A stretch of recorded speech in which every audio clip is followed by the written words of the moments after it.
In 2011, the Supreme Court of Canada heard the case of Crookes and Newton regarding whether a website which contained links to defamatory material from other sources could be considered publication of that material. I will be outlining the key facts and major holdings of the case. The facts of the case are as follows. Newton operated a website based in British Columbia. His articles sometimes contained hyperlinks to other websites. Two such links led to other sources which contained defamatory material about Crookes.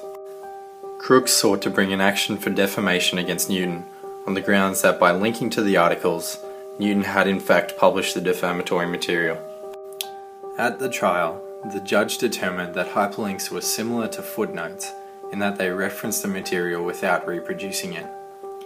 Since there was no repetition or encouragement to view the links, there was no publication. Furthermore, there was no evidence that anyone had followed the links, and therefore it could not be a republication. Crookes then appealed this decision to the Court of Appeal. Crookes sought to use the provisions of British Columbian law, which infer that a physical publication has happened in certain situations, to make an analogous argument to the publication of hyperlinks on the internet. This was despite the fact that no such presumption existed with regard to internet law. Upon reaching the Court of Appeal, the trial judge's decision was upheld by a majority.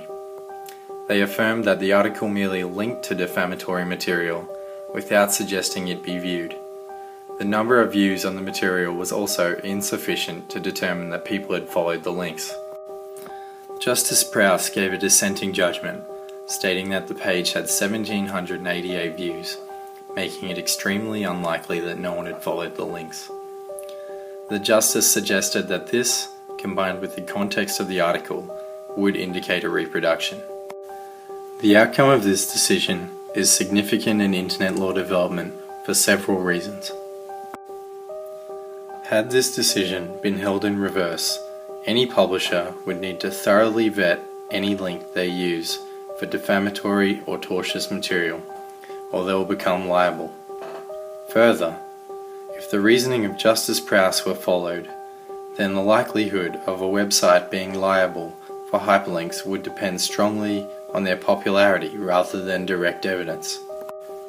Finally, publishers would not be able to link to one part of a website that may contain useful information if a different or unrelated section was potentially tortious. This would have a self-censoring effect, resulting in a limiting of the spread of knowledge.